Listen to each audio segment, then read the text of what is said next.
alegría poderlos saludar, que las bendiciones de parte de nuestro Dios puedan estar llegando a tu vida constantemente, porque así dice la palabra. Nuevas son cada mañana las misericordias del Señor. Qué bueno que puedas encontrarte una vez más en mi canal. Te doy la más cordial bienvenida.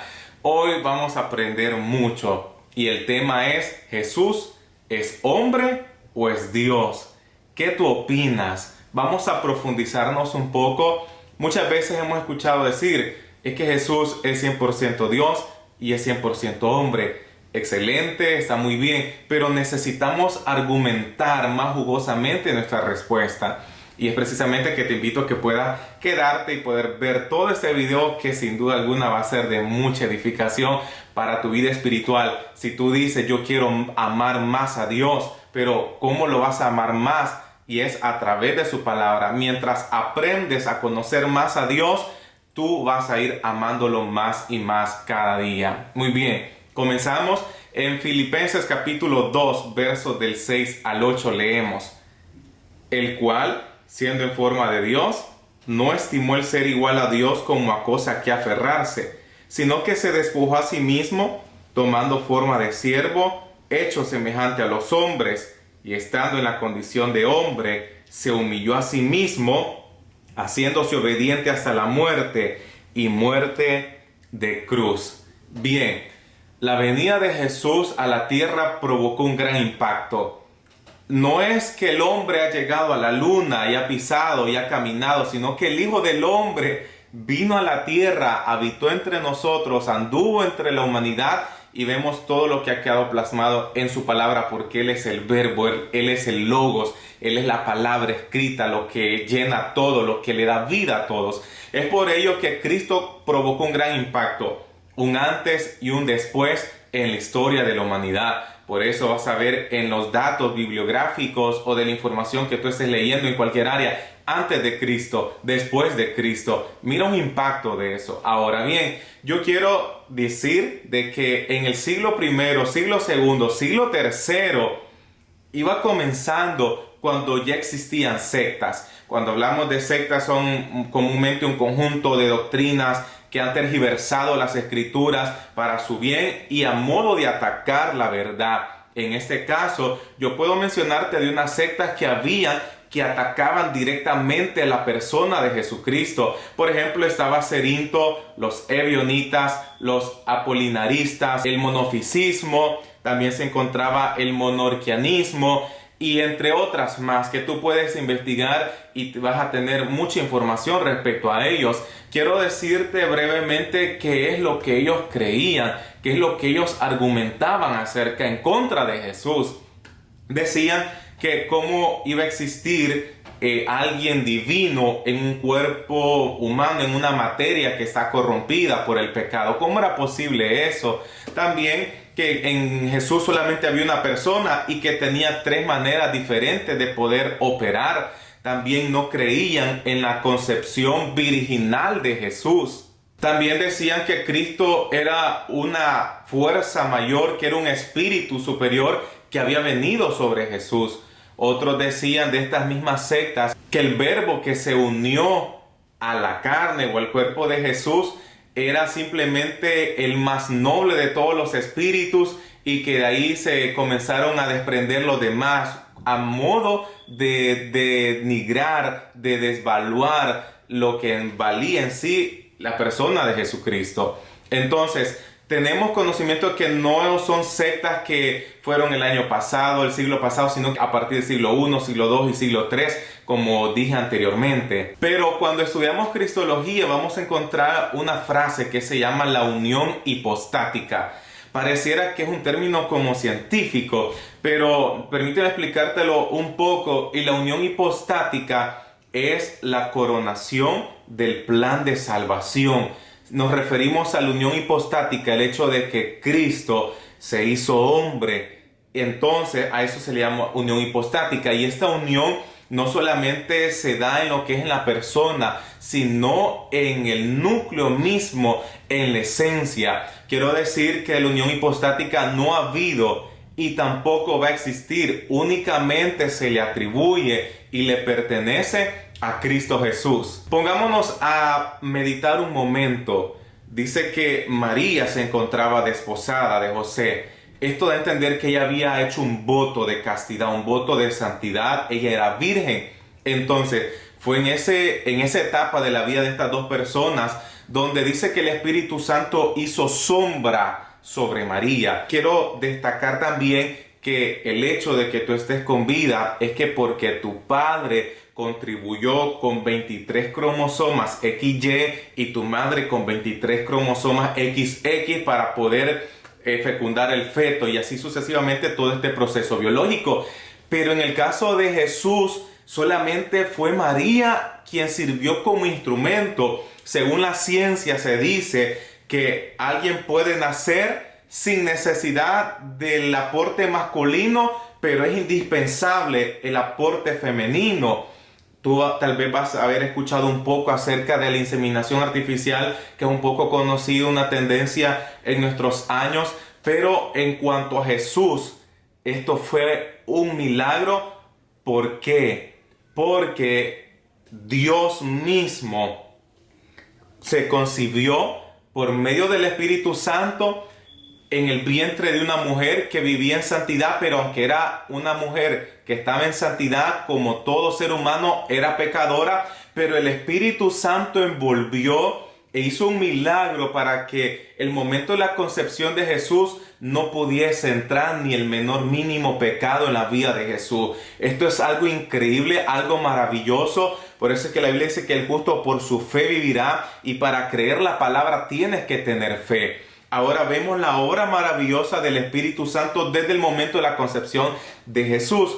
¿Por qué tuvo que ser de esta manera? En primer lugar, proféticamente. Y la Virgen concebirá y dará a luz al niño llamado Emmanuel, Dios con nosotros, el Mesías, el Salvador. En segundo lugar, porque es de Dios la salvación. Imagínate qué pasaría si José hubiese contribuido con sus cromosomas respectivamente y Dios hubiese permitido eso. Más adelante el hombre hubiese dicho: yo tengo potestad en la salvación porque yo puse también parte de mí. Entonces tuvo que ser de esa manera para que la gloria solamente se la llevara Dios. Para eso es de que el Espíritu Santo hizo sombra, también para poder enfatizar que la salvación es del Señor. Y en tercer lugar, porque solamente por parte de María, para que Jesús no tuviera dos padres. Ahora te lo explico. ¿Ves en los evangelios que Jesús siempre le está dando la gloria al Padre? Te alabo, Padre, porque estas cosas las escondiste de los grandes intelectuales y se las diste a los niños, a nosotros. Y también vemos: te alabo, Padre, porque solo tú lo puedes hacer. Siempre glorificaba al Padre. Yo quiero contarte una pequeña anécdota que se ha venido transmitiendo desde los primeros siglos. Y es que cada vez que iban a presentar, ojo, la Biblia habla acerca de presentaciones de los niños. Y cuando llevaron a Jesús a presentar, esto es una anécdota que se ha venido transmitiendo. No está en la Biblia, es una anécdota. Entonces, cuando José como llevó a Jesús a presentarlo, y la ofrenda iba a ser dependiendo del estrato social que tú pertenecías. Si obviamente eras alguien pudiente con posesión económica, ibas a llevar a lo mejor una oveja o un carnero y un buen animal. Pero si no tenías los recursos, tenías que llevar unos palominos, unos pajaritos, unas palomitas. Dice la historia que cuando le tocó a José presentar esa ofrenda, esos palominos se fueron, salieron volando. No se pudo dar esa parte. Por eso cuando Jesús va al Jordán a bautizarse, oh my God, dice que el Espíritu Santo descendió sobre Jesús como forma de paloma y el Padre dijo: este es mi Hijo amado en quien yo tengo complacencia. Increíble, impresionante. Este es un milagro que solamente el Espíritu Santo lo puede realizar. Continuamos. Como hombre, escúchame bien, ¿cómo es que Jesús es 100% Dios y 100% hombre? Jesús tuvo que aprender a escribir, tuvo que aprender a hablar, a comer, a caminar, a trabajar. Pero Jesús, ya hombre, ya con los años crecido, Él lo sabía todo. Él sabía los pensamientos de los hombres, las intenciones de su corazón. Él, cuando preguntaba a los fariseos, es para probarlos, pero Él ya sabía lo que había dentro de ellos. También profetizó que más adelante no iba a quedar piedra sobre piedra del templo, hablando del año 70 después de Cristo, que Tito iba a venir a destruir como emperador romano ese templo. Lo que le iba a pasar a Pedro: Pedro, más adelante me vas a negar. O sea, vemos también cuando hace los milagros, cuando le dice a las mujeres, a los hombres: ni yo te condeno, yo te perdono, si quiero sanarte. Vemos el modo de operar de Cristo, que tenía su voluntad divina y también su voluntad humana. Es impresionante el estar hablando acerca de este tema. Ahora, la impecabilidad de Jesucristo, es decir, que Él no podía pecar. David, ¿cómo es posible eso? Hay dos respuestas. La primera de ellas es que Jesús estaba consciente que tenía una gran responsabilidad.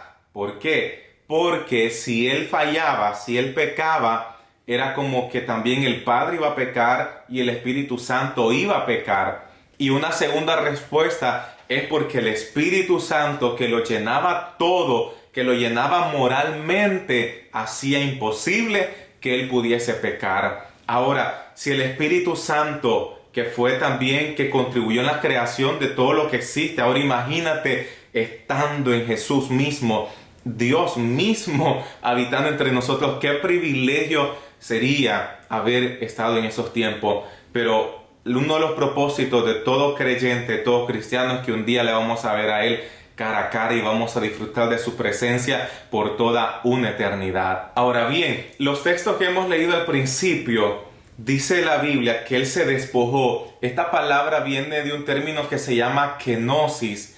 La kenosis significa o es igual a despojo. No se está refiriendo a que Jesús bajó y Él dejó sus poderes en el cielo y se hizo hombre. Si Jesús hace eso, no sería Dios y no hubiese sido culminado en perfección su sacrificio en la cruz.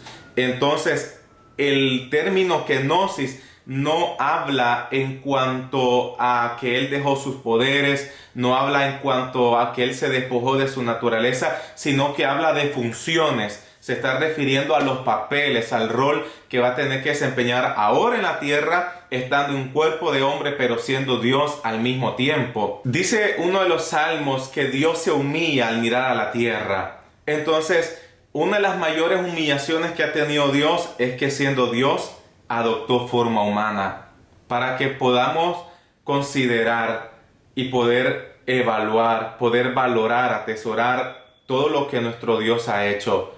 La humillación de Dios es que se ha hecho hombre. Aparte de todos los sufrimientos que tuvo a partir del Getsemaní en adelante hasta la cruz. Esto es impactante y debe ministrarnos este estudio para que podamos ser creyentes que verdaderamente vivamos en santidad, en obediencia a la palabra, amando a Dios y cada día esforzarnos por ser mejores. Ahora, ¿era necesario que Jesús tenía que encarnarse?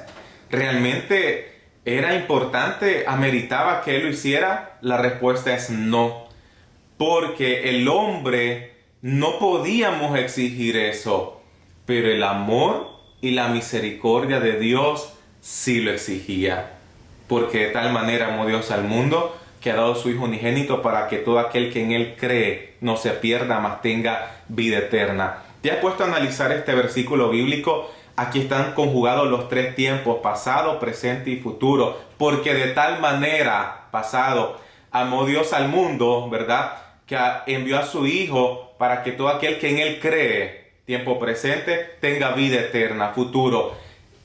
Al estudiar la palabra nos vamos dando de cuenta lo impresionante que es nuestro Dios. Ahora, ¿tenía que encarnarse precisamente Jesús? ¿Por qué no un ángel? ¿Por qué no un árbol? ¿Por qué no el Espíritu Santo? Por dos respuestas. La primera es porque Él es el Logos. Cuando vamos en Génesis y Dios dijo: hágase la luz, hágase las plantas, hágase el mar. El Padre era la mente pensante, era el que decía, ¿verdad?, qué vamos a hacer. Pero cuando Él hablaba, ese es el Logos y esa es la palabra, ese es Cristo. Entonces, por medio de esa creación que contribuyó de bastante manera, entonces ameritaba a Cristo poder hacerlo. Y en segundo lugar, porque somos hijos de Dios por medio de Jesús, porque Él es nuestro hermano mayor. Termino con lo siguiente: ¿por qué se le llama unigénito Hijo de Dios a Jesús? Si todos los que le aceptamos somos hijos de Dios, con la distinción especial de poder especificar a Jesús como la segunda persona en la Trinidad divina. Te espero en un próximo video para que podamos juntos seguir aprendiendo más de la palabra de Dios, que puedas abrazar mucho esta palabra. Que el Señor te bendiga.